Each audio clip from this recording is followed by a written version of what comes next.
What's good, Gators? How you doing? I'm seated. It's not gonna be a workout today. It's gonna be something different. Okay, instead of getting a workout and getting our sweat on today, I got some announcements, some details, some information, some of which is very exciting, some of which is a little bit complicated. Okay, so you guys are gonna really have to sit down and listen here. I'll start with the good news. The good news is Franklin Knolls is back up and running, as a lot of you guys know. And with that, we're gonna start doing swim team practices again. Okay, it's not gonna be like it was before. It's gonna be a lot different rules, different regulations.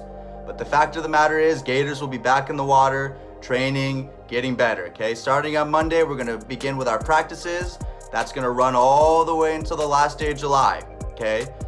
I'm gonna go into the details here about what practice is gonna look like. It's gonna be a little bit complicated, it's gonna be a little bit confusing. I'm gonna put some of this information in the details in this video. So if you're confused, go ahead and look at the info of the video, have some of it in writing, maybe that'll make it easier. With that said, let's jump into what we're gonna be looking at here, okay? First things first, practice is not gonna be starting at 7:30 anymore, and it's not gonna be going all the way till 11. We've been given from 7 a.m. till 9:30 in the morning for Gators to practice. What we have come up with now is we will have a first practice that goes from 7 a.m. to 7:45, a second practice that goes from 7:55 to 8:40, and a last practice that goes from 8:50 to 9:30, okay? So 3 practices, 10-minute break in between 1 and 2, 2 and 3. Now let me tell you who's in what practices, okay? And then I'll tell you what to expect in these practices, okay? The first practice, like I said, from 7 to 7:45, we'll have all of the 15-18s, boys and girls. It will also include the 13-14 boys. Okay, I'm gonna say that again.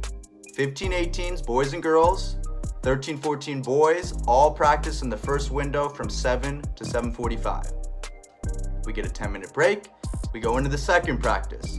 The second practice is gonna be 7:55 to 8:40. That practice group is a little bit complicated, so make sure you're listening.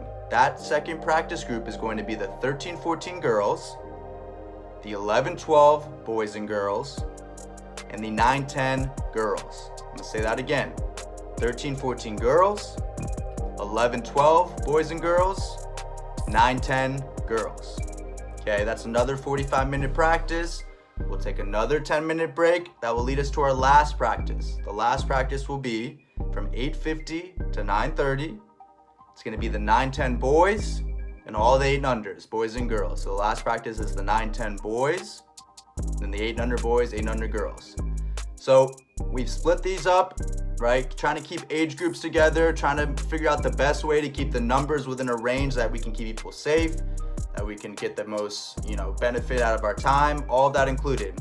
With that said, this is flexible, right? We're just working off of the numbers that we think, what we believe that we will have at practice. If all of a sudden there's a big swell of people, maybe if some people decide they don't want to do it, there will be adjustments. So I don't want anybody to think that this is set in stone and there's no changes. This is what we think is the best situation for us to go forward today. Maybe a week, 2 weeks, 3 weeks from now, that might not be the case. But as I said, that's the practices we're working with. I'll put that again below in the details of this video. Those are the practice groups, those are the practice times, and we'll go forward from there. Now let me give you details about what those practices are going to look like, okay? Essentially, the idea here is we'll break you guys off into groups, into subgroups within your practice. More than likely, it'll be 4 different groups, and each group will run through stations at a practice. So maybe that will mean that if you're in a group, you'll get 10 minutes swimming in the lap lanes, you'll get 10 minutes maybe treading water somewhere else in the pool, maybe 10 minutes working on turns at a different place in the pool, and then maybe 10 minutes doing dry lanes. And then you'll rotate through, so everybody goes through all of those stations and everybody gets a workout in the best way we can, the safest way we can, okay? So you'll be assigned these groups within your practice, and that's the group you will stay within the whole week. So you're not gonna be rotating groups every single day. You'll get assigned to a group this first day. You'll keep that group Monday, Tuesday, Wednesday, Thursday, Friday. Okay, now that brings me to the days of the week, what that's gonna look like. As a lot of you guys know, normally we'll have a fun Friday, right? Maybe we'll get an ice cream social, maybe we'll play kickball. The reality is right now we're not gonna go forward with that. Potentially, maybe a week or two from now, we can maybe get creative and do some fun Fridays that are safe to do. But at least for the first week, Monday through Friday is going to be normal practice without a fun Friday, unfortunately. Okay, that brings me to more details about practice.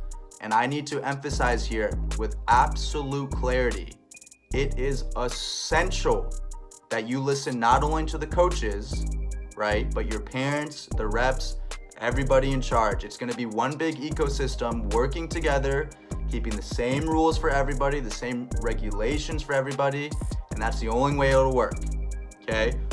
We will be held accountable by the board, by the parents. You guys will be held accountable by the coaches. Everybody's going to be working together. It's the only way forward. With that said, when you show up to practice, okay, you're going to show up the minute you get out of your car, you'll be wearing a mask, okay? You'll walk with that mask to the gate right up by the snack shack. You're not going to be walking through the normal entrance. You're going to be up on that gate near where the snack shack and the grills are, okay? There will be a parent there to take your temperature, to make sure you're wearing your mask right, to write down your name, all these things just to cover our bases. You will have a water bottle with you, right? You're not going to be using the water fountains. Maybe you want some Gatorade, whatever you want. You're going to come prepared with that, okay? And then you're going to go down to practice. The only time you'll be taking your mask off is once it is time to go into the water, right? You're not going to be hanging out in groups, doing whatever you want, mask off. No, you're going to show up with your mask on. You're going to wear it until the last second. And then once it's time to go, get in the water or start the workout, you can take it off. Maybe there'll be times where you can work out with the mask on, but obviously if you're swimming, you can't be wearing a mask, right? So we're going to be social distancing. We're going to be doing everything we can. But that really, really means that we need to make sure you guys as the swimmers are wearing your mask, bringing your water bottles, doing the check-in, doing all these things right. The moment your practice is over, you're gonna grab all your stuff, you're gonna put your mask back on, you're gonna walk around to the gate by the playgrounds, and you're gonna leave that way. So people are coming in one door, they're leaving out the other. Let me look at my notes, make sure I don't miss anything else. So one thing that I really wanna touch on here, guys, is it is really, really important that we follow all the rules. Obviously for the safety of everybody involved. But even more so, if that's not enough to motivate you, even more so because the understanding that we have now is if somebody gets infected with coronavirus, that's it. We're shutting down practice. There's no more Franklin Knolls swim team, at least for the time being. Maybe it'll come back, but what we can say definitively is if somebody gets coronavirus, season's done. If not forever for that year, at least temporarily.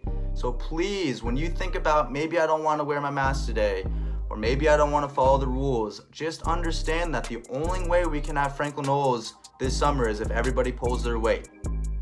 Okay, on that note, we really want to make sure that you show up to practice on time and you leave right when it's over, not congregating, right? We have a 10-minute break in between practices, so there shouldn't be too much overlap. But it's really going to be on the coaches, on the swimmers, on every parents on deck to make sure it's a smooth system, keeping people moving, right? We don't want big groups hanging around. So I think looking at my notes that I've covered all the big things I want to say. And I really want to emphasize with you guys, we're really lucky to be, getting some sort of season back in the water. There was a time that I thought we wouldn't have any time in the water whatsoever. So don't take this for granted. Really be like me, be appreciative for the fact that the pool board is working with us to allow us to have a swim season, however it looks, and let's make sure we take advantage of it because everybody knows we're in Division C this year. Obviously, there's not going to be a regular Division C season, but we'll be in Division C next year. It's on us to make sure we do everything we can with what we've been given. And right now, we've been given stuff we can 100% work with. So it's really just going to be holding yourself accountable, doing what's best for the team, and like I said, enjoying the fact that we're back in the pool, because I don't know about you, I've gone over 20 years at Franklin Knolls in the summer. I don't want it to end now.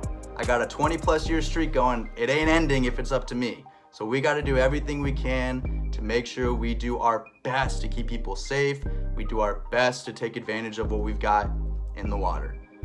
So with that said, if you're still confused about what the practices look like, send the info for the video. Don't worry, your parents are going to be receiving all this information. There's going to be a parent meeting on Thursday, so it's not on you guys as swimmers to know every little detail. The stuff that I told you today, though, that's what I want you to be aware of. I'm sure we'll have more talks about this. You'll talk to your parents about this stuff. but really this is the core information that we need to be taking action on. So with that said, there will still be a live video on Thursday. For that live video on Thursday, let me see, I'll come up with the secret word of the week. This is tough. I'm going to say pole buoys. Pole buoys. Some would say that's 2 words. We won't get into the detail there. Secret word of the week, pole buoys. We're doing a live workout on Thursday. Junior coach LaDuca is going to be leading it. You don't want to miss it. So we'll see you Thursday. Even better than that, we'll see you Monday at the pool. Go Gators.